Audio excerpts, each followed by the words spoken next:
But yeah, our last episode was December 23rd, 23. So it has been, and we talked probably like a month before it came out too. So it's been a minute. Yeah, How long are time. you? How are I'm things? great. How are you? I'm doing good. Still doing the Germany, Spain hop. Germany, Spain, Albania. That seems to be my little my triage of places. I just got back from Spain actually last week. Yeah, because you So spend winters over there. it's wonderful. And plus like my mom loves Spain. I love Spain. It's a great place for us to meet up. And I don't have to go to Minnesota in January, which is a plus as I see it. Uh, when was it? So do you come over back to the States regularly or ever or? I just come back usually for Christmas. I visit my dad, but my dad's in Georgia, which is like much warmer. And Minnesota, I'm from Minnesota and I don't really care for it in January. It's wonderful in the summers, like, but it's not nice in January. So because my parents are in different states, it just makes sense to like, meet up at different places. So I love being able to meet up with my mom in Spain. And Las Palmas is like high 60s, like low 70s. So for it's pretty nice. You can't go into the water, but you can sit on the beach. So that's good enough for me in January. I'm fine. So it's kind of like California's weather, where it's just a nice mild all of the time. Yeah. We went over there um, for our graduation vacation, graduation trip. I don't know what it. We went to LA. My husband's family is from there, so Okay. his grandmother picked us up at LAX, and it's like June, July at this point. I'm from Alabama, and it is the first thing I had a tank top on with jeans that had all sorts of holes in them. And the first thing she said to me was, "Well, honey, is it hot where you come from?" I said, "Yes, yes, it is." She went, "Oh, is it really?" Because she was so used to just, a nice 70 year round. Yeah. Yeah. Like, no, we're pushing like 105, but the heat index is, because it's so humid here. It's Yeah.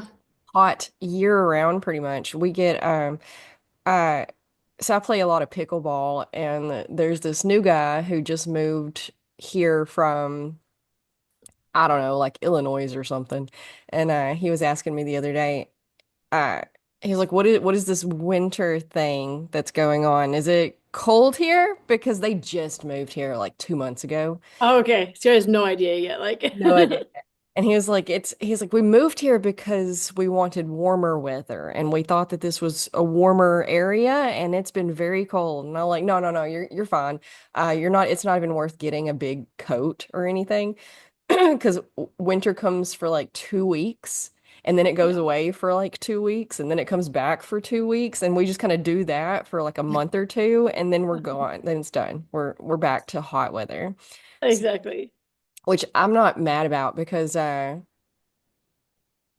historically, like I had a lot of health problems when I was early teens to early 20s and Hmm. couldn't go outside because I couldn't get too hot because I would pass out every single time.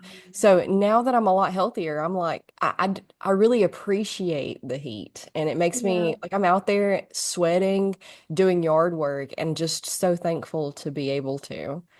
totally. I just love being outside. I mean, when it's nice, because here, I mean, like the winters are dark and cold, and so like it's the one time in Munich that everybody's super spontaneous. You could just be like, "Hey, meet us down by the river. Like, I'll be down there in 30 minutes." And they have like these little kiosks, so you can get like snacks and beers and stuff like that, and just like sit down there.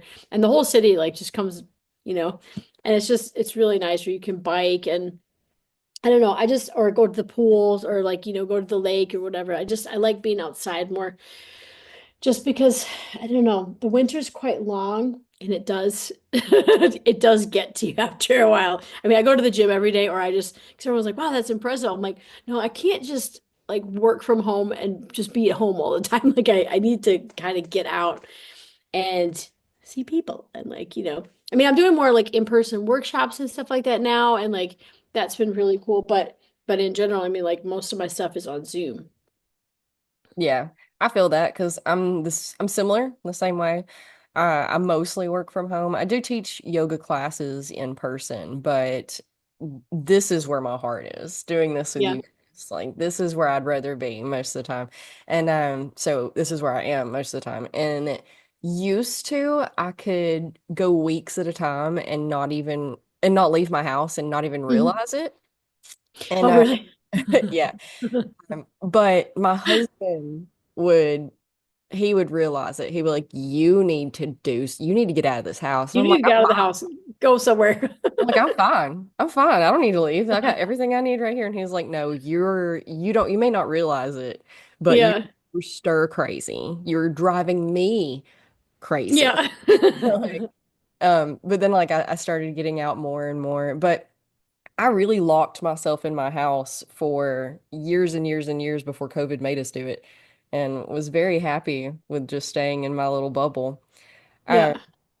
but you mentioned going down to the river and like snacks and stuff, and I think we would consider that a third place. Are you familiar with third places?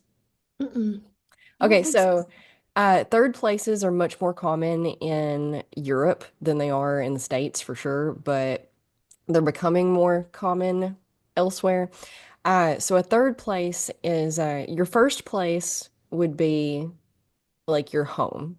And then your Hmm. second place would be your work or your school. So it's the places you spend the most time at. And Uh-huh. kind of like the responsibility type of places.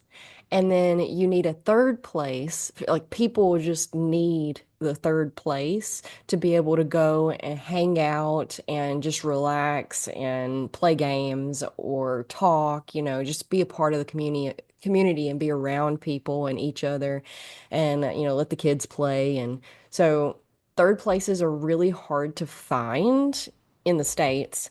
Um, because everything is pay to play. There's not, Hmm. like, I mean, you can go to a park, but that's kind of hit or miss, and you don't really know Yeah.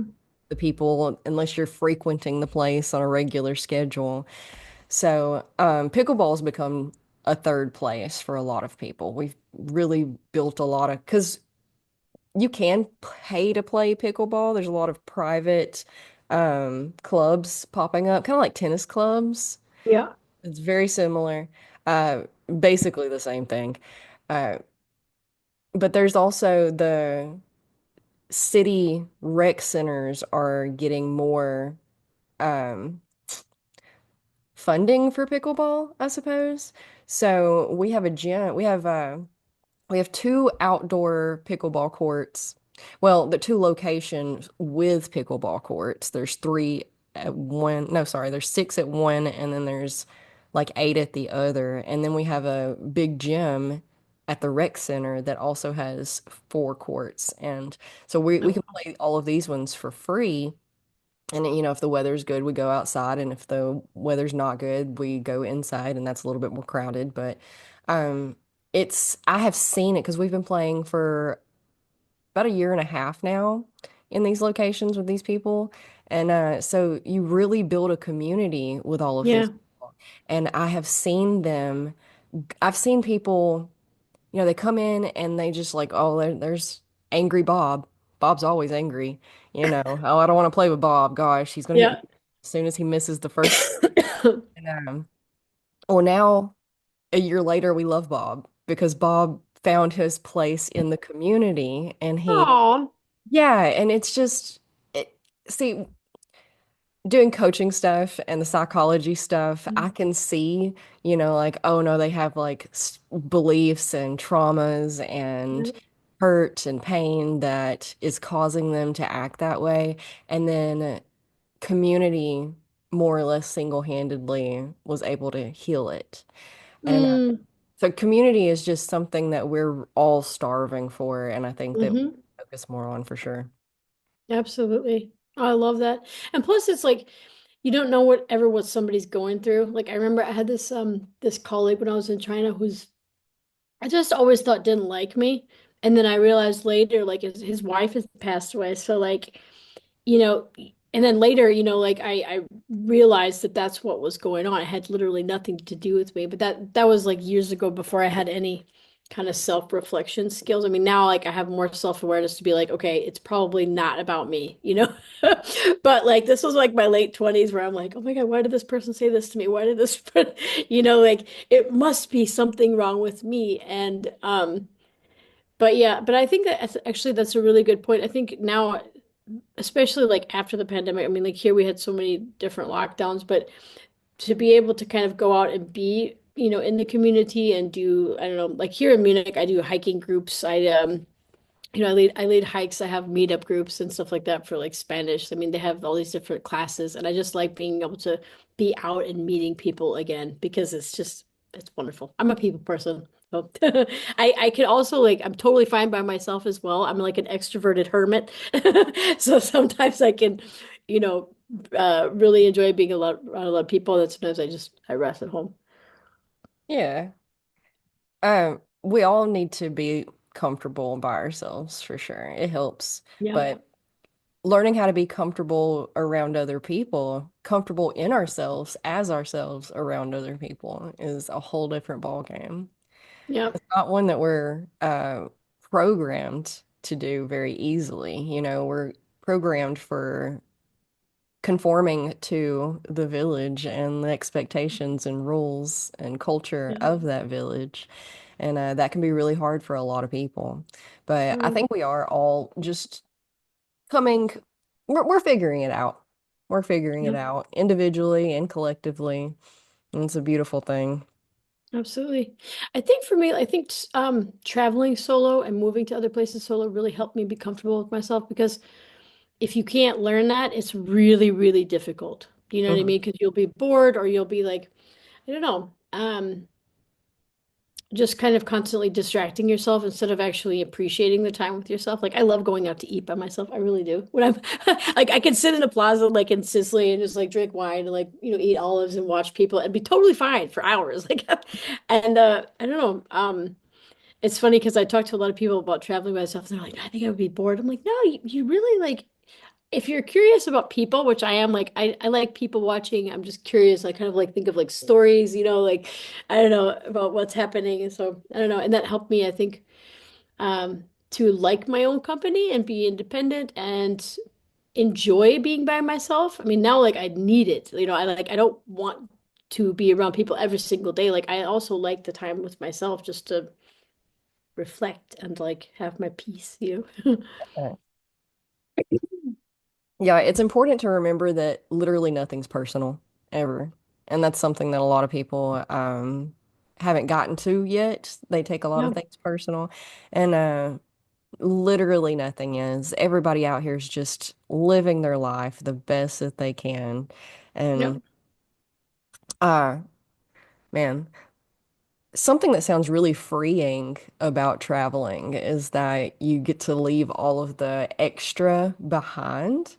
Like, staying in one place your whole life has a lot of upsides. It has a lot of like Mhm. perks, like if I'm broke down on the side of the road, got a flat tire, it's going to be like 30 minutes before somebody I know drives by and goes, I love Savannah, that. are you okay? What's going on? Yeah. You need a ride? Thank God you're here. Like, Yeah. I used to, when I was a teenager, before I could drive, walking down the road, just walking the block is the only way I could like really go anywhere or do anything. And every single day, I would take off walking and have at least three people stop and be like, "Are you okay?" I'm like, I'm fine, just walking. I You don't need like a ride?" walking. Well, I mean, back then especially, they're like, "You mean like for fun? You're walking for fun?" Yeah.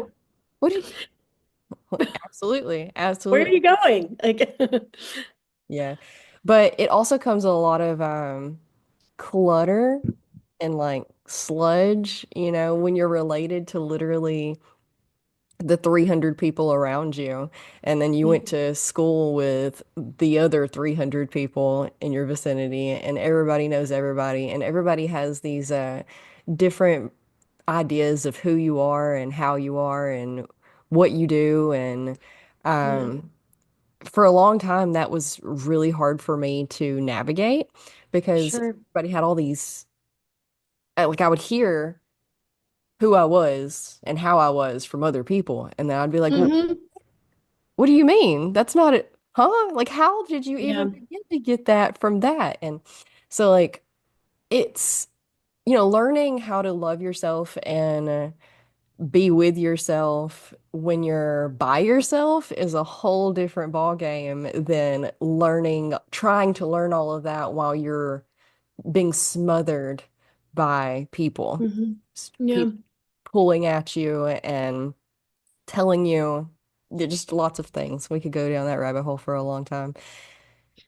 Well, because also I think it's difficult because I mean, as you evolve, like as a person, which we should be doing, you know what I mean? Like you can stay the same forever, but you would not be really growing. People don't always understand or recognize that you have this like newer version. You know what I mean? Like the 2.0 or the 3.0 or whatever. And so like they might be remembering you from high school version. That was like Yeah. 1.0, and now you've like gone through, all of these different things and you've evolved and you're now 4.0, but they're like still looking at you from the lens of the old you, and I think that's something that can be difficult with like friends, especially like, people in life that have known you for so many years. But I think that's also a really amazing thing is like somebody that you've had for a friend for like 30 years that has known all of these different versions of you and still like you I wouldn't necessarily say you have everything in common still, but like you can like love and appreciate each other anyway, even though you kind of, maybe are different without growing apart. Yeah, I amazingly enough am still looking for that type of friendship. Oh, Which, really? yes, everybody, when I start talking about how I grew up in a small town and I've known the same like 1,000 people my whole life, they're like, oh, that's what they always go to. They're like, oh, it's amazing though to have friends that you grew up with. I had no friends until my 20s, probably Oh, wow. just because I was so quiet and to myself. Yeah. And like I had friends here and there, but none that stuck around permanently. Hmm. And like, we're okay. We're not like, there was never, well, though there was some big falling outs for sure, but I never took anything. Like I don't hold grudges.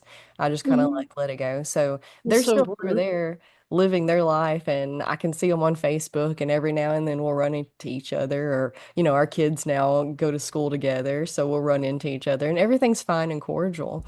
But I always craved that deep connection to a friend that, um, I have with my husband. I have that with him. Me and him met when we were 16.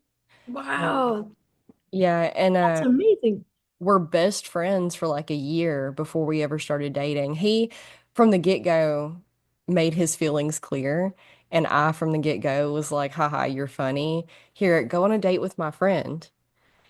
I kept trying to set him You're up like, that's cute, but have you with met Steven? yeah. So they would go date for a while and then it wouldn't work out. And then he'd come back to me and he'd be like, so, and like put his arm around me and stuff. And I'd be like, haha, you're funny. How about this? And then like I did eventually stop trying to set him up with people. Cause like in my head, I was like, he needs to date my friends so that we have an excuse to take him places. And I don't know. I don't know why I needed, the third party for, to have, like, I couldn't just have a guy friend that I took places. But I did eventually just was like, okay, I guess you're just my guy friend that I take places. You're my go-to. And Yeah. it just evolved to this now. So, like, I do have that with him, and I'm super thankful and appreciative. And a lot of people are still looking for that connection Hmm. anywhere, like anywhere. Like, a lot of people don't have anyone that they can feel connected to. They're not close Yeah. with family members. They're not close with any one person. Maybe they moved around a lot, or maybe they've been around a bunch of people, the same people like me. I've been around the same people my whole life, and it just hasn't worked out. I mean, it's okay. It's fine. I'm not complaining or woe is me or anything like that. It's just it's a lot of misconceptions about um I found it much easier to make friends once I got out into the quote unquote real world. Once I Hmm. graduated high school and started college and started working and was in the workforce, that's when I started picking up friends because Hmm. in a small town, nobody actually has to get to know you because they already think they know you, you know? Know of you and like, yeah, probably know Right. your parents and like, Right. you know. So they spot you from, they look at you from across the room and they're like, not my cup of tea, not going near it. And then, but you get out into the real world and suddenly you have to like actually talk to people and learn who they are in order to know. So that's when things started getting a little bit better for me for sure. But I believe that there's no such thing as introverts and extroverts. I think that we're all both. We all need that alone time and that space to breathe and calm our nervous systems, whether we realize it or not. Um, but we all are also extroverted around the people that we feel comfortable around. So if you're not comfortable around people as yourself, then we're gonna naturally draw back within to ourselves and become more introverted. But if you're around people that you're having a good time with, that you um, trust to not, they're a safe place. They're not, you don't have to tiptoe around them. There's no walking on eggshells. Then we can all have a great time. Hmm. I think I've changed over the like I think I started out being kind of shy and then when I moved to Mexico by myself, like I had no friends. Like you have to be if you want to have any friends, you have to go talk to people. And like I mean in my high school, I had gone to school with those people like, for a long time, so I didn't have to really meet that many new people or it was always a friend of a friend, which is always just easier, right? But I think because I was there by myself and I was meeting so many new people and I think in that kind of environment when you meet also a lot of people who have moved by themselves, then they're just naturally more extroverted. And then I think over the years, like, I mean, in Beijing, when I was in China, I was like just out meeting people doing things like every single day in my 30s. I don't know how I had this energy. I did. Like, I was out like all the time. But then, I mean, once I kind of reached my 40s, it's more like I found peace in my own, solitude sometimes because I like having my own time in between those times with people. And so I'm kind of both, but it's interesting because I have friends who are really extroverted and I have a lot of introverted friends who just, when they're around me and like, out in I don't know, social situations, they're more extroverted, but otherwise they're like, oh no, I know, wouldn't probably do that if I didn't come with you. I like to drag them out of the house, but it's a good balance though, because I also like to be around people who are a bit, calmer because I'm a high energy person. So it's like you need that balance, you know? Yes, I agree. I always end up with the high energy people because I'm not. I can be though. That's the thing is, Yeah. it's all a spectrum. We're all a spectrum of that's always morphing. Like you said earlier, different versions of ourselves. I tell my students all the time that we're completely different people day by day because Yeah. we're always taking in more information, new information, different information. We're always, we can talk about it physically and how you're always eating things and those are turning into new cells and the old cells are being cleared out. So your body's literally rebuilding itself Hmm. always. And we can also talk about how the situations and circumstances that we encounter in life, be they positive or negative, um, you are what you consume, and that Hmm. applies not only to food, but energies and social media, your feeds that you're scrolling on or not scrolling on, the books that Hmm. you choose to read or not or don't read, Yeah. the TV shows, we're always changing. And especially those of us who are aware of like psychological things and belief systems and how all of Yeah. that works, we're changing even more drastically all the time than Mhm. your average bear. Yeah. I mean, I think also in terms of energy, like I've learned so much, like I mean, I've spent so much time trying to ground my energy and like keep myself in like a positive place. I mean, I think you should feel the feelings like when they come up, not mask them or something. But like in terms of what I consume, like I don't watch horror movies. I don't watch like thrillers. I know, friends of mine will be like, I had like, four iced coffees and then watched a murder, show on Netflix, but I can't sleep. And you're like, Exactly. like, well, why is my anxiety so bad? Exactly. I have completely argued with people before, like friends, like not bad argue, but like no, Yeah. they're like, no, murder mysteries are how I relax in the You're evening, like, you should look Savannah. at that. And I'm Like, like, but you're also completely terrified. Like you're an anxious stress ball all the time. yeah. You won't go do anything with me because you're afraid somebody's going to kidnap and murder us. Exactly. Because those, I mean, serial killer documentaries and stuff like that, like, I had one friend, it was really funny. She was watching this for like, I don't know, a couple of weeks. And every time that we would see her, that she'd like be bringing it up and we're like, see, we told you you should not be watching this because now she's like, looking around the room like, like all like, he looks sketchy, whatever. And I mean, they have all these studies that like the people who are just like glued 24/7 to like the nightly news, like that's just they always lead. Like if it leads, it leads. Like I studied journalism. And so like if you watch that, you tend to also think that everything is much, much worse or more dangerous Mhm. than it is as well. And so like you put on those lenses when you look at everything else in the world. So like I mean, I do like inform myself, but like I also have to be kind of very conscious about like how much and how often and stuff like that. But I don't watch like thrillers and like I don't I don't do stuff that's scary for fun. Like I like to be happy. I like comedy. I like stand up. Um, but I don't like to shock my nervous system. I spend a lot of time trying to keep myself in a Same. balanced place. There's no need to be scared on purpose No, no, with everything that's happening in the world right now. Like, I pretty much only watch animation at this point, like specifically anime. I watch a lot of anime, and that can get you sometimes too, but it's a little bit softer blow when the characters are animated. But I've never liked things that make me cry. And they're like, Savannah, you got to get in touch with your emotions. I am way too in touch with my emotions. I have enough exactly. emotions. I don't need any of these fake emotions. I regret watching The Walking Dead. I regret watching the Game of Thrones. Didn't And see it, didn't see it. don't the Game of Thrones spinoff, The House of Dragons. I still sit around and like get choked up about some of the scenes in there, and I only watched the first like two seasons. No, Uh-uh. I'm just done. I can't anymore. I can't watch anything, and I like a comedy. Violence and gore, like, Well, I can do thrillers. I can do some I action can't. films. I like some action films, but Action's different. I'm into like martial arts and stuff, so that kind of goes with that. I'm like, yes, give me the fight scenes. I want to fight. Yeah.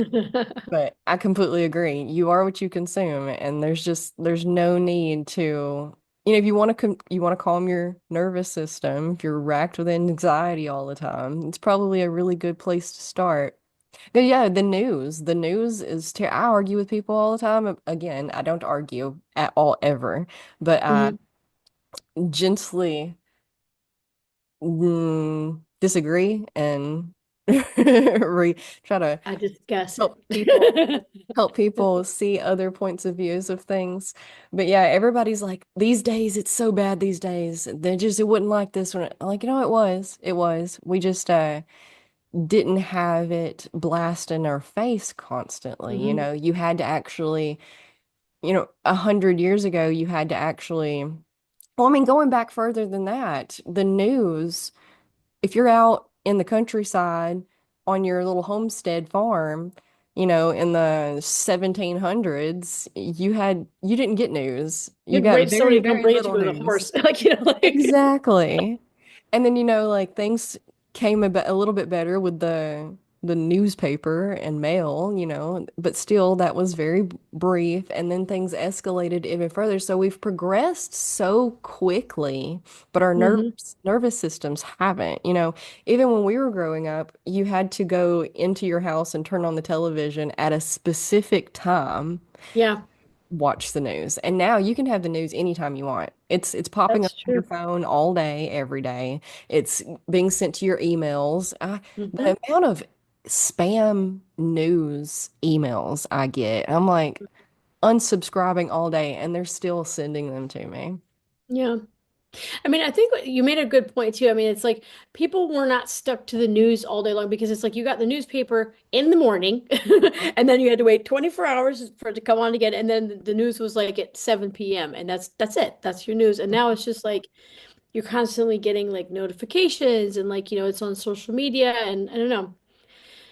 I think it definitely kind of keeps people more on edge because you're always kind of just waiting like, oh God, no, what now? Mhm. I just had a workshop a couple of weeks ago because there's just so much stuff happening all over the world. Like I've always tried to tell people, like, there is so much that we can't do anything about right now. And if you sit there and it's normal to feel anxious and like super upset about it and everything like that.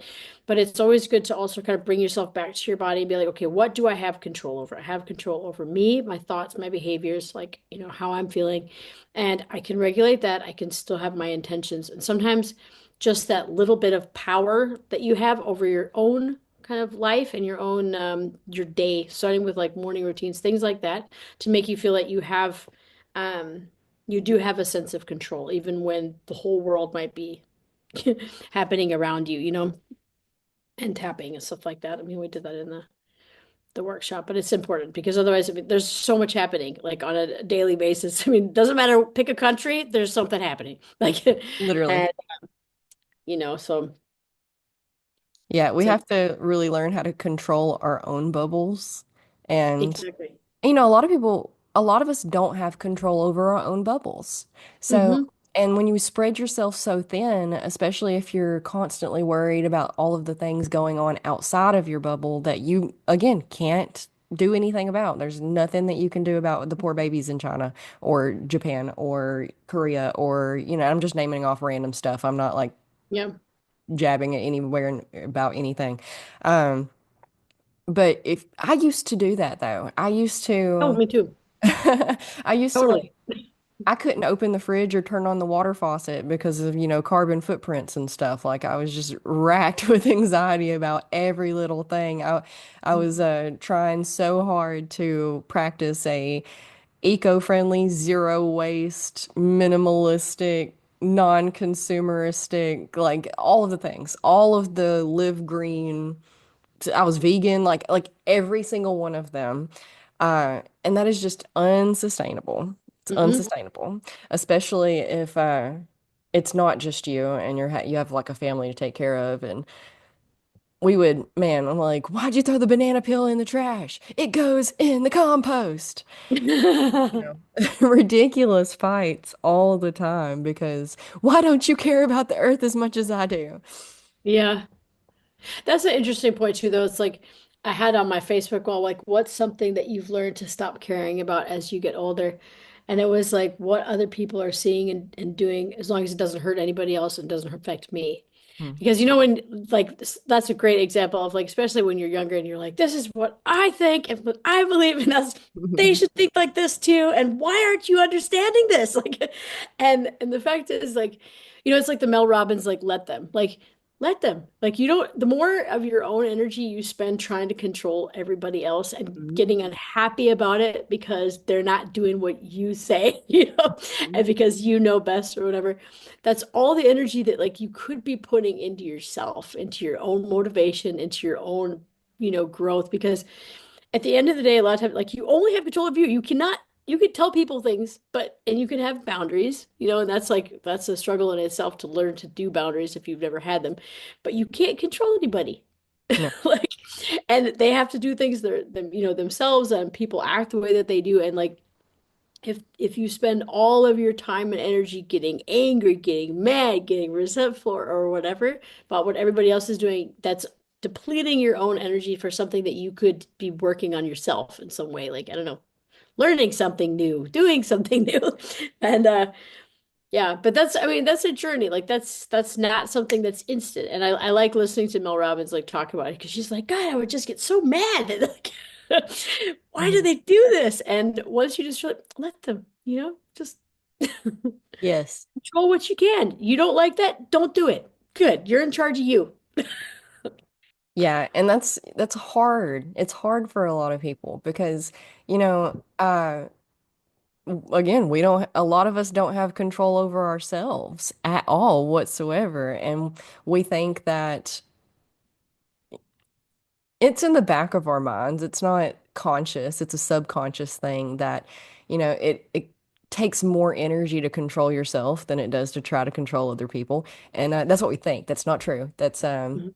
It's easier for us to tell other people how to fix their problems Yeah. and what to do rather Do as than, I say, not as I do. Like, yep, that right there, that right there. But the ultimate freedom is learning how to let go of other people and learning to control yourself. The discipline is really freeing because you you have the discipline to start eating healthy or working out all the time or working Mhm. on that dream of yours that you're afraid to start. And then once, like, yes, it's hard getting up early. Yes, it's hard saying no to the donut. Yes, it's hard, but pick your hard because um the discipline of choosing the option that is going to get you what you want in the long run, it makes you Mhm. feel proud of yourself. It makes you love yourself more. It makes you feel more confident. It makes you less susceptible to other people's opinions and thoughts and what have you. And you stop internally beating yourself up for not Mhm. doing those things. And then you become, like it's a cascade of events. But you're exactly right that like the more you try to the more you let go of what other people are doing and what the world is doing and all of the things that you can't control, the more energy you have to put forth towards yourself. And, it makes yes, taking the cold shower is hard, but since I didn't get myself all worked up and out of whack over the banana bin and the garbage again, um, then it makes it a little bit easier. And like my husband gets upset with me now. He's like, you just let them do whatever you want. He's talking about the kids and the dogs. He's like, you just let them do whatever they want. You don't discipline them. I'm like, no, I discipline them. I give them a firm talking to, but then I let it go because no, I'm not going to expel the energy of anger. Like anger is not worth it to me anymore. Like now It's a that heavy, heavy it's burden. heavy and just gross feeling and you don't like it, and I can feel like because one you it's one of those things where you don't realize how bad you felt until you start feeling better. You like if Absolutely. you're changing your diet or your lifestyle or starting to work out Yeah. and you start to feel the effects of that and you're like, wow, I feel amazing. Wow, I had no idea I felt so bad all of Yeah. that's crazy. And And I now didn't know it because I didn't had no alternative. I didn't know any different. Like, so like, you have to yeah. have that contrast. So I'm like that. I'm in that place with my emotional state and mental state now. Nothing is worth getting angry or disgruntled or upset. My dogs disappeared yesterday. We came home and I'm very attached to my dogs for a lot of different reasons. And we got home about noon yesterday from playing pickleball, and it's been storming for a couple of days. It's raining right now. And our gate was blown open Oh and no. our dogs were just missing. So we got home about 12:30 and they were missing all day. We spent 3 hours riding around looking for them.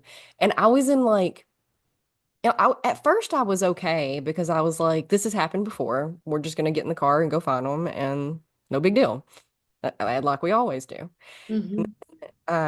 My husband had to go into work, and then the kids got home from school, and I was like, okay, well, I'm just gonna go about my regular day because I mean, like I've driven around, I've driven around, I've driven around, I've looked everywhere, I've made the Facebook post, I've tagged all the locals. We're just gonna have to wait it out now. And as the night crept in, things started getting harder. And I was looking around and I was cleaning the living room floor and I was picking up the dog bones and I was like, it's okay, they'll be back. They'll be back. And then like I Yeah. was cleaning the kitchen and I had food scraps that I wanted to give them and I was like, and just like the thought of like I'm gonna have to throw these food scraps in the garbage if they don't come back. What? And like just like little things as the night went on was like I went from like I'm okay to, but like I refused to, and this is not healthy, but also maybe a sign of growth and emotional development. I don't know. I was fine. I really was fine. I wasn't suppressing it, but it did get to a point to where I was like, oh no. And then I was like trying to get away from the feelings. Um, Mm-hmm. but I did end up getting them back. Someone, Facebook found them. So Amazing. I went and picked them up at like 11 o'clock last night. Somebody called me, and my cousin actually called me and was like, and I watched it ring. I watched my phone ring because it's like 10:30 at night. I'm like, and she doesn't call me. I was like, that's obviously a butt dial. And I just watched it. Yeah. And then I like finished, I was on my computer, I was doing things, and then I got back around to it, pulled it up, and she had sent me pictures of screenshots of the dogs, and I was like, oh Oh, no. And so yeah, 11 o'clock at night last night, I went and picked them up. But oh my gosh. Oh, thank God you found him. That's awesome. yeah, I'd be worried though. It's hard to maintain composure in that situation, even though like I think the rational side of us knows like, okay, it's not gonna help anything if I freak out because then you're just right. kind of reactive and you're not thinking clearly. And when you're making decisions from a place where you're like, "Ugh," like all over the place and overwhelmed, you're not making the best decisions. You know what I mean? Like, and you're jumping to conclusions, you're going to the worst place and like the worst assumptions. And yeah, it's not helpful, but it can be hard to like not go there. That's what Yeah, I it's use a the tapping for, it's okay. It's all right, fam, like, it's a balance because I mean, like, it's okay, worst case, I've taught myself kind of like to just go ahead and process things instead of like absolutely. trying to fight them or run from them or whatever. So like as things were getting hard and I was kind of like, uh, I was like, okay, worst case scenario. What is it? What's it look like? They don't come back. Okay. Well, like we're gonna have to be okay if they don't, because I mean like life goes on, right? There's nothing you can do. People really get stuck in grief and Mm. I try not to let emotions dictate anything. We still got to chop wood and carry water. Woke up and I'm still breathing. I'm still Hmm. here. Still got to do the life thing as long as I got to do the life thing. So might as well.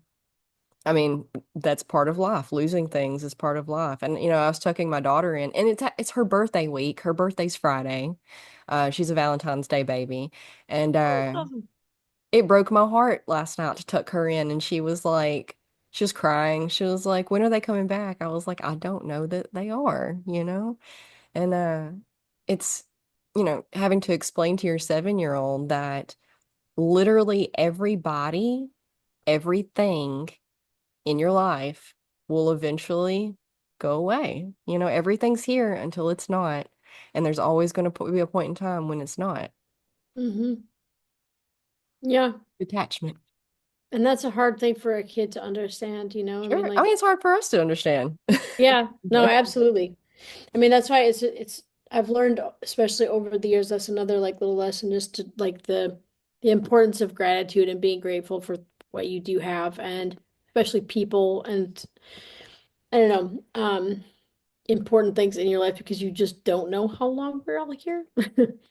And, you know, like you said, so it's important to be present and recognize that. And I think I realized like over the years after I lost so many people, just like how many people forget how precious life is and how valuable it is. And like, not to like what you said about grudges was really interesting earlier. I think that's so good because like so many people, have these grudges they carry around and they don't get to say goodbye to some people and something happens and they carry that around for the rest of their life that they never got to like say goodbye with a clean heart. And like, I yeah, don't know. clear it. It's just always important, I think, not to. And this is something I wish I'd known when I was younger. Now that this is me now, like knowing the importance and that wisdom comes with age, right? Like, unfortunately, but yeah, I mean, the importance of being able to let things go, not carry around grudges and anger and resentment and all of those things. Those are such heavy, burdensome emotions Mhm. that, I mean, it affects your health. It affects, like, I don't know, so many aspects of your life. And it's just heavy. It does. It's dense, and we're not made to be that dense. And Yeah. it does affect your health. Stress levels are one of Oh, the biggest factors of all sickness, all yeah. Hmm. disease. And, disease is dis-ease. That's, I love words. And I just wish that people understood more about letting go and forgiveness and how Hmm. impactful that alone can be on everything in your life, your physical Hmm. health, your mental health, your emotional health, your relationships with money, your relationships with food. It's all emotional because Hmm. we are emotional beings. We're emotional wrecks most of the time. Yeah. And that's exactly what we're letting control every aspect of our life is our emotions. We uh we snap at this person because of the old pattern that was a wound from that thing that happened.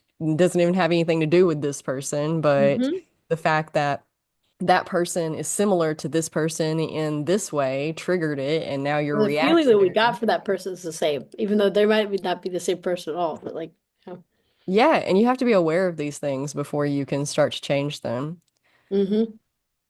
And then once you are aware and start to change, you can't go back. And that's kind of like where things get sticky because you can't unlearn. You can't ever go back. Ignorance is bliss and you can't go back. Hmm. But there's bliss on the other side too. It's just a little bit of a journey to get over there. Yeah. But then it can also be difficult to deal with the same people who knew you in the old way, Oh yeah. except for now you're not handling things in the same way because then you have to be like, no, I'm gonna handle this better than my old self would. And I'm Hmm. especially with like family things, you know what I mean? Yeah. Because like there's nobody that can push your buttons like family, you Yep. know? And like, and I feel like with most of the world, like there's all these, boundaries and things that like we use to go interact with people and in society and our communities and stuff like that. And family, like people that like, you didn't choose them. They're just they've always been there, right? And so like there's different ways that you have to learn to boundaries, like for example, and ways of communications, ways of like being assertive and stating what you want. That can be really hard because you've learned something new, a better way that's like, and it can be really hard when the other person is still in Yes. that place, and they might never change, and you Yeah. can't do anything about that. Nope. Accept it. You just gotta accept it and do your best with it. Especially the Smile older they get. all Like the I've time. talked to so many people about this, like, with their grandparents or their parents, and like you have to at some point be like, I am not going to be able to influence or change them, but I can change the way that I behave, the way that I show up, and the way I communicate. Yeah. I don't remember what it's called, and I could take the time to Google it, but it would take time to Google it. But there's this thing in psychology that has a name where you actually fall back into who you were when you were around those people. Like Transactional analysis. maybe, It's like there's like an equal state, and there's one like where it's more like parentified person, and then like a child thing, that dynamic. maybe, this is the example I was given was like you say hung out with these people in college. These are your college friends. And then you graduate college and you haven't seen them for 20 years.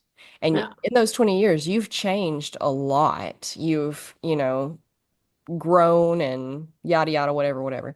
And then you get back around these people that you were around 20 years ago, and suddenly you are the exact same person. It's like you digress mentally in Oh. the exact same person that you were back then, and you don't even realize it.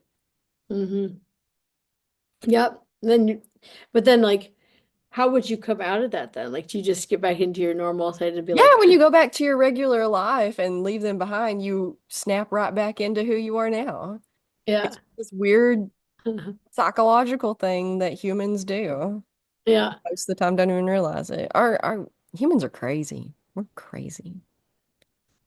I was gonna say, or like you realize that you're around the same people that you always were around, and you realize that you're different, If which you're is also aware. not a good feeling. It's just like, oh my God, like I never realized that, they're really negative. All they're doing is complaining and, bitching about other people. And like, instead of being like, well, this is what I want to do.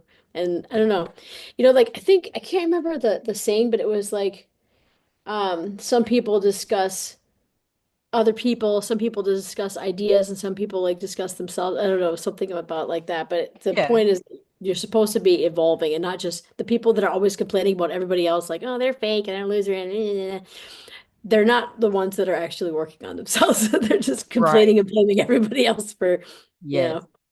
Yeah, it's a small people discuss people. Uh, Mediocre people discuss events, and Yeah. great people discuss ideas. Something. Yeah. Yeah. That was it. That was it. Yeah, that's a good one. Yeah, I've always thought about that too. Boundaries. There's a really there's an outlook I found on boundaries over the past like year or something. What is time? But it was talking about how boundaries are oftentimes seen as a way to keep people out of your life that would Hmm. disrupt your life, when we should be thinking of boundaries as ways to keep people in your life. You Yeah. know, if you know that you don't get along with Uncle Bob, Hmm. but Uncle Bob's going to be at all of the functions and you're still going to see him all the time, Yep. then a lot of people default to, oh, well, I'm going to hold my boundaries and I'm just not going to go to the functions anymore. I'm like, well, is that actually what we want, though? Or do Hmm. we want to hold boundaries around Uncle Bob so that we can still go to the functions and have a good time? You know, Yeah. maybe we just need to not talk to him. Maybe we just need to stay over here. Maybe we need to learn how to smile and nod and dip into the Hmm. next room as quickly as possible when he starts cornering us. Maybe Yeah. we need to find polite phrases that shift things that we can prepare ahead of time. You know, like there's lots of things that we can do that help us not isolate ourselves because, we're so love the internet. It's been a great tool. We're so aware now of what red flags are Hmm. that because we didn't know Yeah. we kind of like they were kind of there. We're like, yeah, I don't really like that, but we Like, I don't know why, but I don't like that. That yeah. feels bad. It's your nervous system trying to tell you, but you're like, it's probably nothing. I'm just paranoid. Like, Well, and then the family and the culture normalizes the red yeah. flags. But now we have names for the red flags. It's like, oh, he's a narcissist or, whatever. Gaslighting you. Yes, it's You didn't gaslight. hear that. That's not what I said. Yes, you did. Nope. That's all in your head. Like, Yep. Oh, that's emotional abuse. Oh, that's verbal abuse. You're yeah. bullying. Hmm. Like, so now we're so Rejection. aware of red flags and what they are that we have our defense mechanism, which is natural and normal and completely understandable, has been to throw up all of the brick walls and dip, you know, Hmm. isolate. And that's creating problems also because not a single person on this planet is completely red flagless. Hmm. And like not to say that we have red flags that are always a problem. It's just that we're human, and some days we might say the wrong thing Hmm. and, completely unintentionally. And now we have just thrown up a red flag to this. Um, I I red flagged my neighbor a lot. Um, like I was the red flag. I was the problem. Um, It's me. Hi. it's me. It's me. I scared her off, and I understand completely. Um, so we had these new neighbor the house next door to ours sat empty for like the first 5 years we lived here. Oh, So wow. when a couple finally moved in, I was super excited that they were my age. And I was like, oh my gosh, we could be best friends. Yeah, And I yeah, yeah, came off totally. way too strong, way too quickly. And there Too was much too soon. too much too soon. And like there was some things that I said that I like lose sleep about still to this day. Like, Savannah, why did you say that? And like so she has completely ghosted me, and we still have each other's numbers, and we're fine.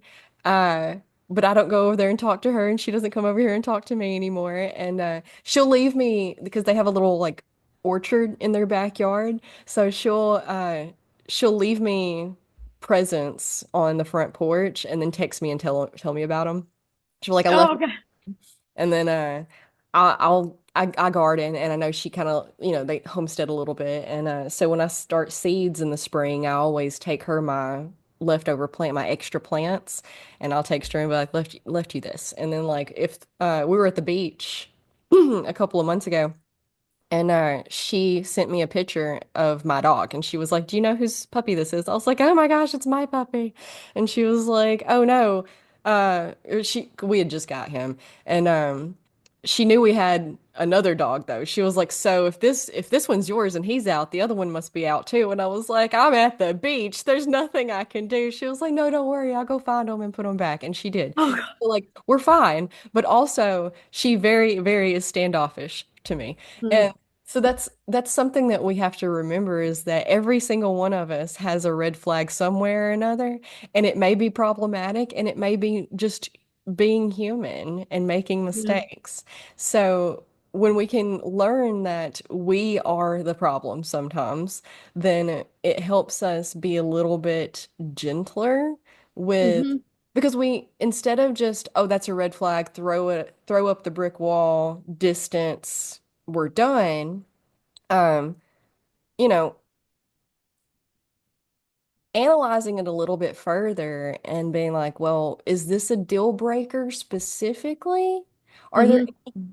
good things in this person and relationship that I like and Hmm.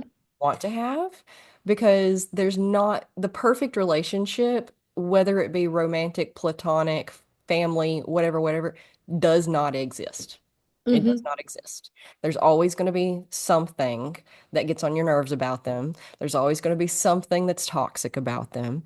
But does the good outweigh the bad? That's what we have Hmm. to like learn how to discern. And in that, maybe because we're all dying of loneliness because we Hmm. need that village aspect. We need that community and that connection that we have gotten so far away from the past 100 years. Yeah. I think I think you said something really interesting about like we all have those things. I think it's always important to like ask yourself, can't remember where I heard this, but like, is this like some behavior that somebody's doing? Is this just a behavioral thing or is this like part of their character? Because something that's a behavior, you can have a boundary and be like, or you could just talk to somebody and be like, hey, when you talk about whatever, like makes me uncomfortable. Like, I don't want to talk about that, like whatever. Versus like, and see how they react because somebody who wants to keep you in their life will be like, oh, they probably had no idea that they caused any problem at all. And that's the thing is like, Yep. if you try to assume that people are coming from a good place, not that they're trying to intentionally be crappy to you, you know what I mean?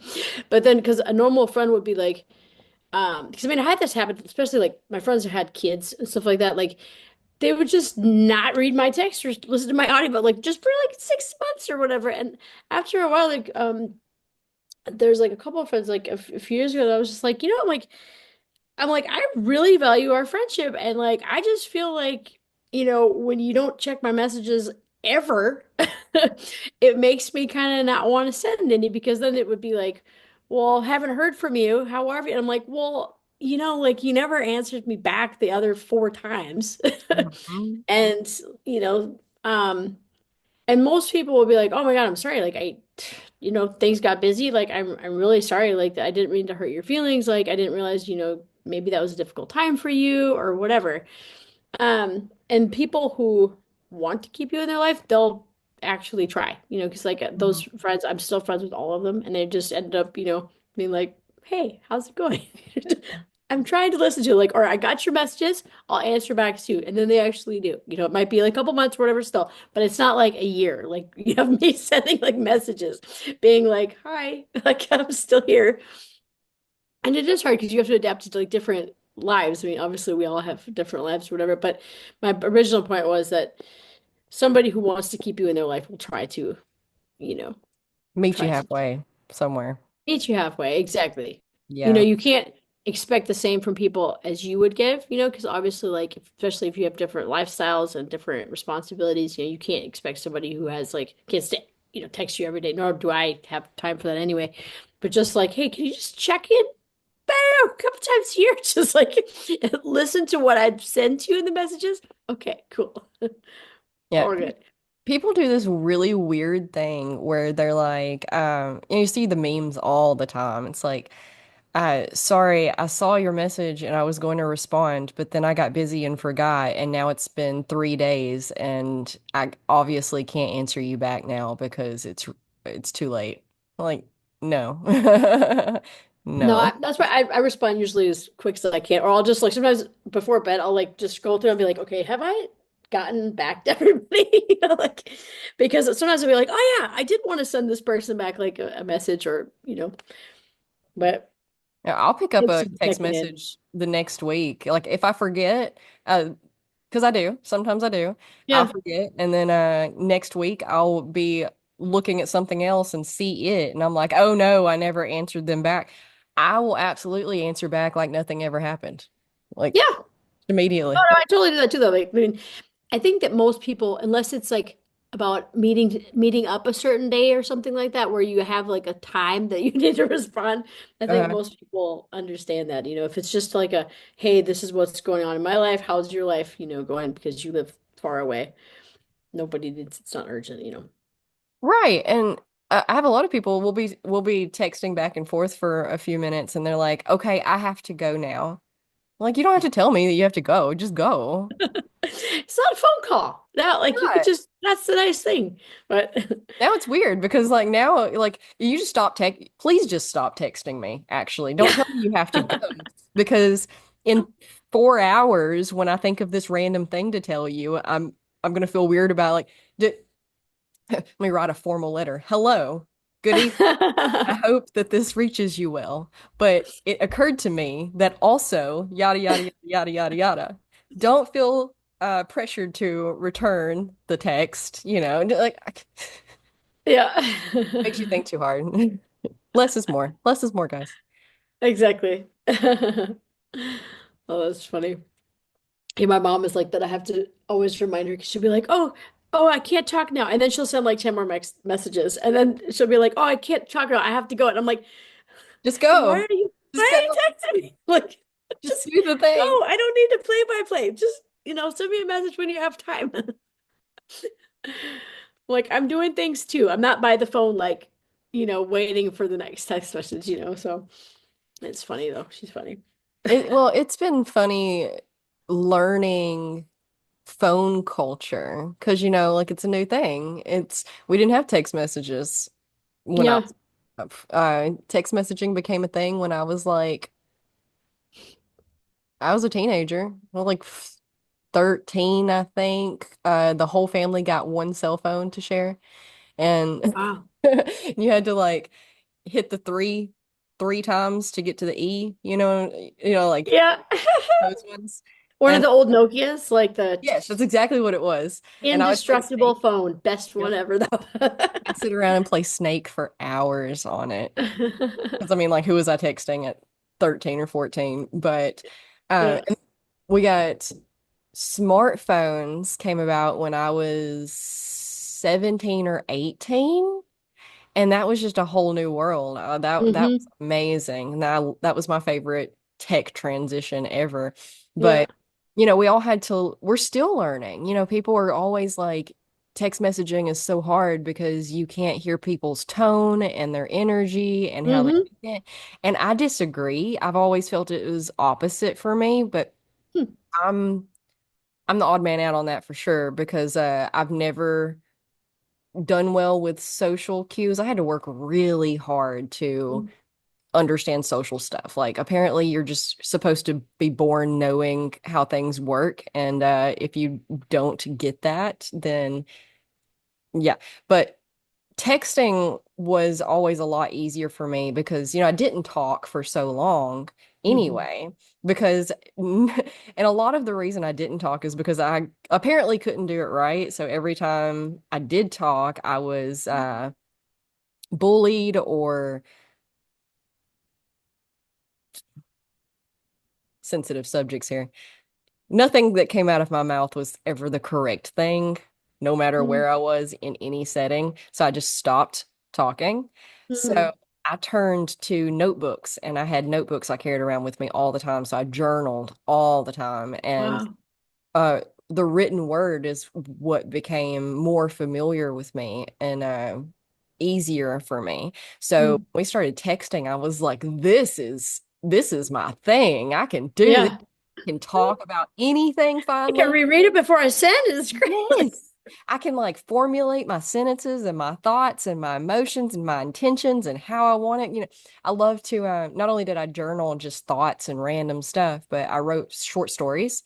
That was how I escaped reality, was I lived in a new one in my head. So I had this whole like universe I created, um, like a group of friends, and they went on adventures and stuff. And so I could like it was always really easy for me to know how to put emotion into word like written words. So Hmm. people are, every time somebody's like text is terrible because you can't understand their tone or what they mean, I'm like, what are you talking about? Two dots means this. Three dots means this. Yeah. It's my language. I can speak that. Talking's hard. Like, I've always been told it's not what you say, Savannah, it's how you say it. I'm like, what do you mean? Well, it's your tone. Yeah. What do you mean it's my tone? I just talk and words come out however they come out. What do you like? So I can't control my tone very well, but I can control it in the written word. I like Mm. that. I think it's both. I mean, because the thing is that even if you convey it in a very super well thought out way, it doesn't mean the other person's gonna like, understand it like that. Sure, sure. But I mean, words are connected. I think like that's one of the reasons that like I like audio message. I like that's a nice thing because you don't Yes. have to drop everything to have like a phone call and that chunk of time like a phone call like you have no idea how long it's going to go on. So that's for me like sometimes where I'm like, oh, I don't know if I should answer the phone because like I have something in like 15 minutes and I have to run out the door or something like that. Hmm. But audio message, especially with like people that I haven't seen in years and they're on the other side of the world and I can, you know, give them messages with my updates, but it's like they could just sit there and listen to it like while they're in the car on the way to work. And Yeah. it's kind of more personal because like I have people that I mean the time difference between like California and Washington and Germany is 9 hours. That is a very hard time like it yeah, it's very hard to try to balance that to it like when both people would have time. So I have some friends that just no, okay, just leave the audio message and they listen on their way to work. I listen, before I go to bed. So it all works out. Yeah, it's a lot quicker for sure. I think that's one reason. There's many reasons I ended up Mhm. doing podcasts, but the time utilization is a great reason because I Mm. used to, I'm a writer. I've always written. I've never talked. I've never spoke. I couldn't speak for a long time. I still struggle with it in a lot of ways, a lot of times. So I wrote blog posts. I just wrote articles all the time. I was Mhm. writing articles, and for years and years, like as soon as I carried the journals around with me, and then MySpace became a thing, and that was the first like online and Zanga. I don't know if you knew that one. That was more of a nerdy one. Um, it was very t Tumblr. You familiar with Tumblr? So no, like I had Bebo. That was like the first one that I Okay. had, and then I had MySpace for like ever, and then I got Facebook in like 2007 or something. All But no, right. I didn't have Tumblr. I think I missed there was like a little chunk. I think that was more millennial, and I was like Gen X. I had certain things and then I just stopped getting new things for a while. Yeah, my journal's very, as soon as the internet became a thing, I had a computer in my room and just melted into it, became one with it, and never came out of it. So I started typing instead of writing and never Hmm. stopped. But once I became a mom, it became more and more frustrating and stressful to type. I used to, it used to be my favorite thing in the world to sit down and just write an article or write a story or write a poem or write something, whatever. I wrote all sorts of things, and it was my favorite thing in the world. And then it became a chore and a job Mm. because I mean, Yeah. like, I did turn it into a job. I was a freelance writer for uh most of the years I've been trying to do whatever this is, and that's how I was sustaining all of that, was freelance writing. Wow. Um, but it became more stressful the more kids I added to the mix. And It's hard to then juggle everything. It just is. say again, sorry. I said just hard to juggle everything. Yeah, yeah. So I mean, like, I was getting up at 5 o'clock in the morning to write and work, and before the kids got up, and then I was staying up till 2 o'clock in the morning. Mm. Same reason. Wow. Yeah. So I started doing this, and it just came organically, and I'm like, you know what? I can talk a whole lot more about some things than I could sit and write about. So, and it Yeah. probably comes off better and easier, and people prefer it because like you said, you can listen to it while you're driving or cleaning the house or doing yard Exactly. work or whatever. We've always got something playing in our ears, Hmm. especially since Yeah. we don't really watch TV. We just listen to books and podcasts and music. Yeah. Yeah, I usually do like kind of bite-sized little bits of media. Like I don't watch TV. We don't have a TV. Like I have everything on my laptop so that I can have like Netflix. That's about it. But I don't know. Yeah, and YouTube. I love YouTube. So it's Yeah. like short little bits of, 20 minutes my time span. So If it was just me, I would have no need for a TV either. My husband likes to watch sports, and then okay. my kids like to put on things, Disney Plus and whatnot, while they eat Yeah. or whatever. But yeah. Different world for sure than what we grew up with, and we're all learning to navigate it together. Yeah. We had like three channels, like in Minnesota, like public channels. And like we knew what was going to come on like after school. And then, the news would come on and what was on Saturday mornings. And it was just like, there was no element of choice. Like if you come home at a Really? certain time, it was like Golden Girls, like, and like Tom and Jerry. And like, I oh, watch a lot of Nick at Night. yeah. Oh, that was good. No, but we didn't have cable. We had cable for maybe like 2 years of my life. Like that my mom saw some videos that were on MTV that my sister and I were watching, and she was like, "Nope." She's like, "You are not gonna have this," and so she never got it again. And we weren't really allowed to watch TV, and at the time, I thought it was the most like unfair, horrible thing. We weren't allowed to get like a Nintendo and like Xbox, none of that stuff. And then later, I actually appreciate my parents for that because like we had a whole bunch of hobbies. Like, I played instruments, I did like a bunch of crafts and stuff like that because my parents were just like, nope, we're not getting cable and you're not getting a PlayStation. So like or a Nintendo, so you're gonna have to figure out something else to do because when you made the mistake of saying like, oh, I'm bored in our house, my dad would be like, oh, really? Oh, go shovel the walkway. Yep. Like it just snowed. Go outside. So it's like if you didn't keep yourself busy in some way, then you know That's you kind of could how I raise my kids too. I don't I don't manage their screen time limit. That's the word I'm looking for. I don't limit their screen time too much. My daughter, it's not a problem. She'll touch her iPad for like 30 minutes and then get bored and follow me around Mm. for the rest of the day. So it's never been an issue with her at all. My son, I have to limit a little bit. He does, he's not allowed to YouTube at all. Um, but I do let him do TikTok. A lot of people think that's crazy, but uh How old is he? he'll be 10 in Oh, April. okay. So but TikTok, and I've tried to explain this to people. TikTok curates your feed to what you are interested in, and a Hmm. lot of it's educational. And Hmm. so like I sit there and he sends me TikToks and I send him TikToks, and then at night we'll do one of two things. Because I reserve like 30 minutes per kid each night to tuck them in, just to make Oh, sure that they get like everything that they need. We check in and you doing yeah. okay? Like for real, you doing okay? And what you want to do? So they feel like we've spent time with them and stuff that day. And so me and him will either sit there and scroll on TikTok together on his feed. And so that's how I kind of keep track of that. And or we'll watch an episode together. We're watching Dr. Stone right now. So we'll watch like one or two episodes. They're like 20-minute episodes.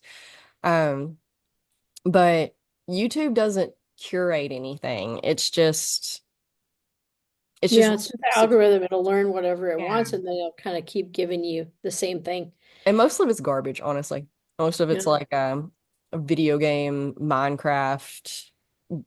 I love Mr. Beast himself. There's a whole type of format content called Mr. Beast style that I Hmm. hate. And I have a hair in my mouth. It's just I cannot get. So that's what I'm doing. You're like, what is she? Uh, I figured I have long hair. I get it. it's from the fuzz of my shaw. Oh, really? Okay. Chili in here. So that's where that came from. But Mr. Beast style is Mr. Beast himself is great. Mr. Beast style is terrible. It's real loud exclamation Hmm. talking and like jumping from screen to screen. It's just very like boom, boom, boom, boom, boom in your Hmm. face. And it racks my nervous system. I Yeah. cannot. So yeah, we don't do YouTube. Because with But YouTube, I mean, you can kind of curate your stuff, but you have to understand how the algorithm works. So if you save certain things, like certain things, comment on certain things, make folders with certain things, but that'll kind of be your algorithm. Like right. it knows, it learns. But because I know like I have a lot of friends that are like, God, why are they showing me this? I don't know. I'm like, Yep. well, do you like anything? Do you save anything? Do you comment on anything? No. Okay, then it's just trying to like show you like, what about this? What Yep. about this? And mine is actually great because like I mean I've had YouTube for God knows how many years, and so like I follow a bunch of people, I'm subscribed to a bunch of people, so I get the different kinds of stuff that I want. So I like mine. I don't know, Yep. but that's what I look at when I'm at the gym because it's like, my YouTube time because I have like 45 minutes on the elliptical that I'm like, all right, just check it out what I have. Yeah, but the problem is that you do have to curate it. It doesn't do it for you. And so my 9-year-old doesn't have the capacity to curate his things properly. Uh, Yeah. whereas like TikTok picks up on what gets your attention. It's like, oh, they watched this for a longer duration of time than they watched this. So let me show them Hmm. more of that. Yeah. And so it does it for you, which is why it works a lot better because his TikTok feed is great. It's all building stuff and camping stuff and like Oh, camping cool. hacks and fishing and food and recipes. He loves to cook. I Um, love that. yeah, yeah, but YouTube, it, it's just Minecraft garbage for the most part. Oh, I don't like Minecraft. Yeah. Yeah, Very good. but I mean, I do, but like I just skip it. So like I don't know. YouTube knows that I'm not gonna not yeah, gonna look at video game stuff. So yeah, it catches him though. But other than that, he plays a lot of video games, but it's always with his friends or with his dad. So it's funny because like all he does is sit around and play video games, and that's not entirely false, but he's not doing it by himself most of the time either. Like I if he is doing it by himself, then I'm like, hey, I need you to do this, I need you to do that, and I give him chores and stuff and other things. And but yeah, anyway, tangent after tangent. No worries. Tangent. So, still coaching?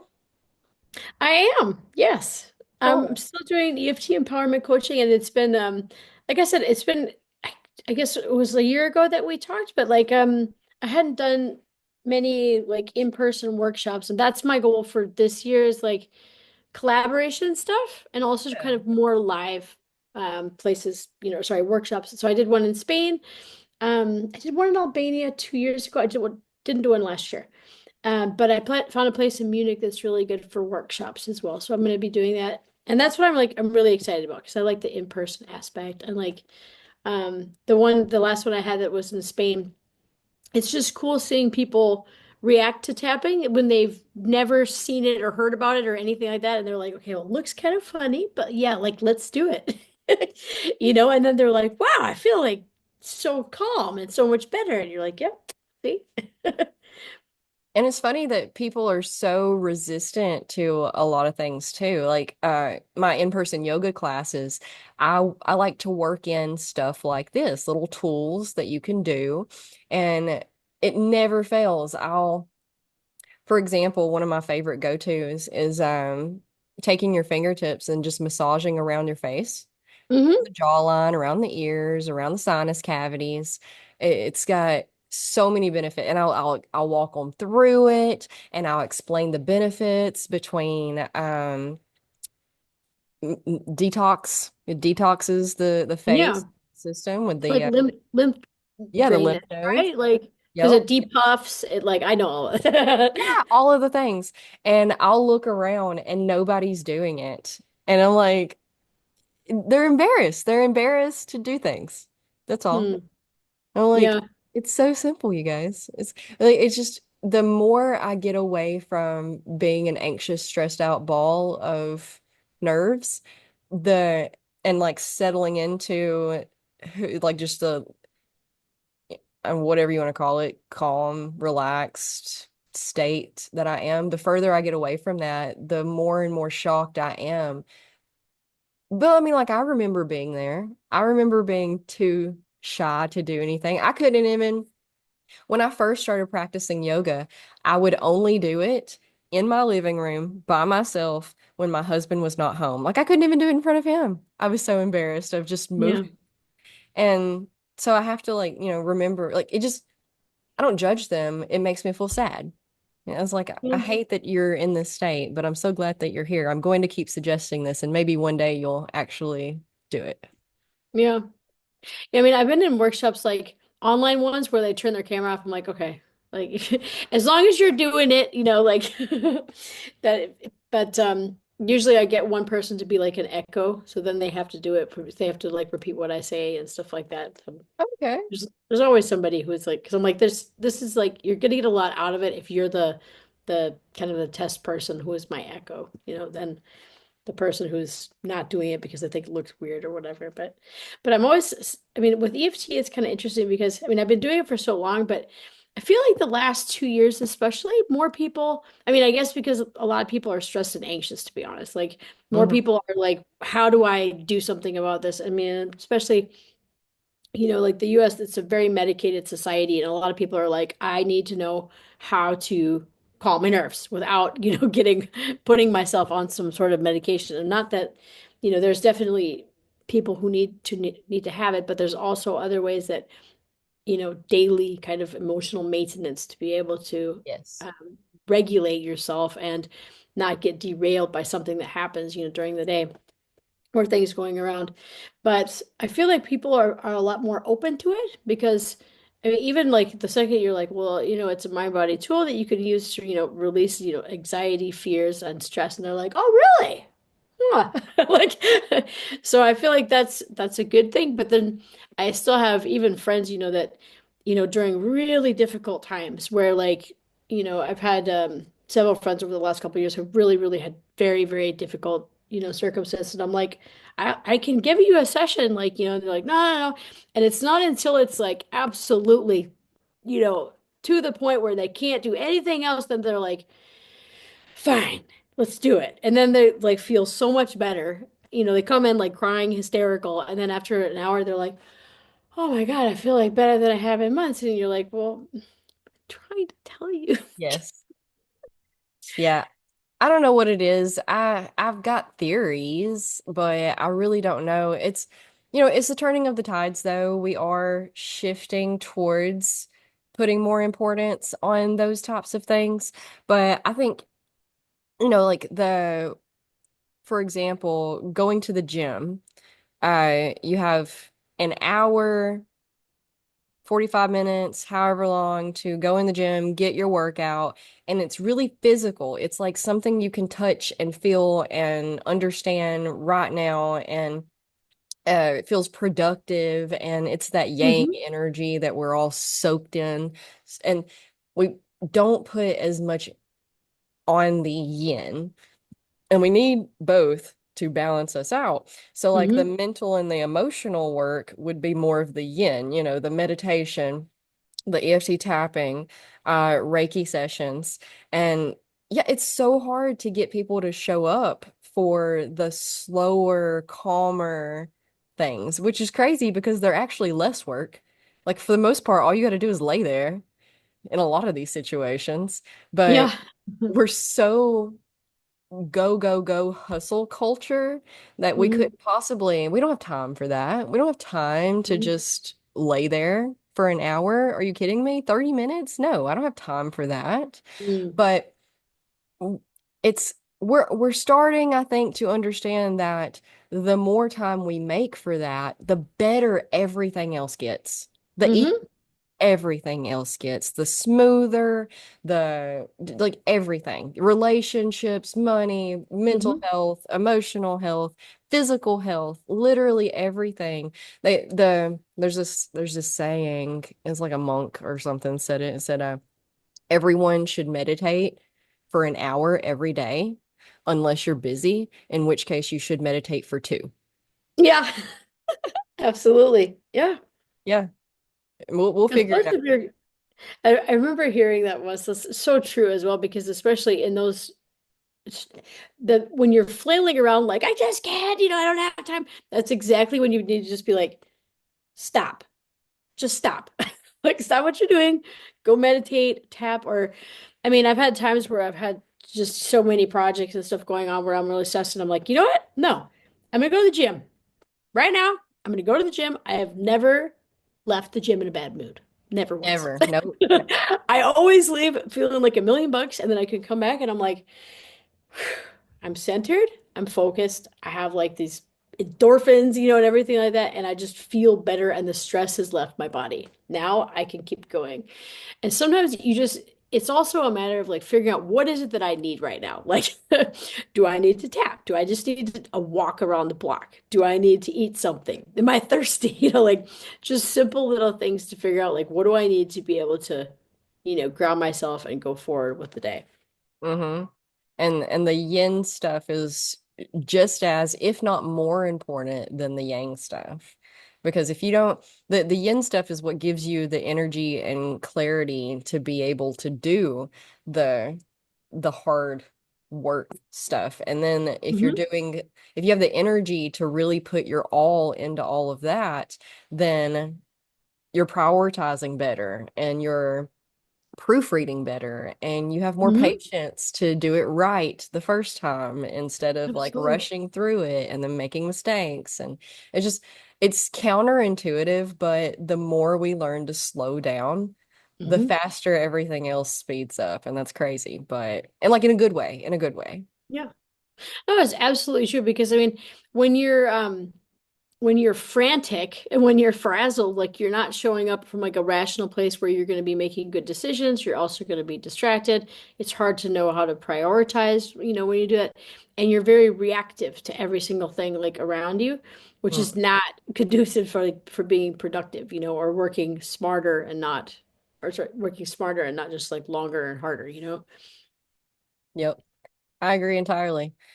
um we're going on an hour and a half though. We could tangent for another 30 minutes, or we could just go ahead and wrap it up. So I have a workshop in 30 minutes that I have to be on, and Okay. I have to eat something very quickly before that. So because it's a workshop that's going to be going for 2 hours after that. So like I have to get some food. All right. But otherwise I could just sit here and talk all day. Like. Well, we could always do it again at another time. But Absolutely. No, like I absolutely love this. Like it's so interesting talking to you because you have so many You have so many good insights and perspectives and like learnings. I really like enjoy hearing, where you were before and like how you are now and based on your reflections and stuff like that. So Well, I can thank you. always talk about that stuff. I enjoy talking to you as well. So Um, always tell people where to find you. okay. So they can go to my website, which is dreahunt.com, which is DREAHUNT.com. And I've got two free ebooks, which I'm going to give you. And also, if anybody is interested in any of my EFT coaching programs, you can use the hashtag Savannah, and then you can get 10% off my biggest package. Awesome. And we'll make sure to Yes, link all of that in the show notes. exactly.